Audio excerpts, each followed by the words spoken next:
আসসালামু আলাইকুম সুপ্রিয় দর্শক, আমরা চলে এসেছি ইন্ডিয়া যাওয়ার জন্যে বাংলাদেশের সর্বশেষ সীমান্ত সোনা মসজিদ সীমান্তে।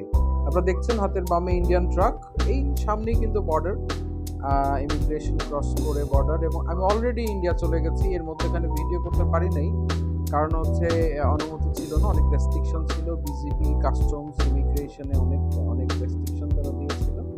আমি কিন্তু অলরেডি ইন্ডিয়াতে, ইন্ডিয়ার ভূমির ওপর চলে এসেছি। ট্যাক্সি ভাড়া করেছি আমি মালদা যাওয়ার জন্য, এবং ট্যাক্সিটা কিন্তু ভেরি কমফোর্টেবল।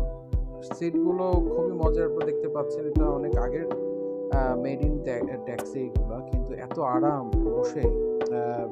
আমার মতো হেলদি মানুষরা যখন এই সিটগুলোতে বসে, আসলে দেখে মনে হয় যে ভাঙাচোরা মুড়ির টিন, কিন্তু ভেতরে ঢুকে দেখি না, মুড়ির টিন না, এটা হচ্ছে 5 স্টারের অরিজিনাল ঢেউ টিন। মানে খুব মজার মোটর, আমার ভালো লেগেছে। আমি একাই ছিলাম, এনাফ স্পেস। তবে আমি শুনেছি এর কাছে যে ওরা নাকি 8 জন করে লোকাল মারার ক্ষেত্রে প্যাসেঞ্জার নিয়ে থাকে। আমি বললাম, ও মাই গড, আমার মতো যদি 8 জন উঠে, তাহলে গাড়ির কিন্তু খবর আছে, যদি 8 জনের জায়গা এখানে হবে না।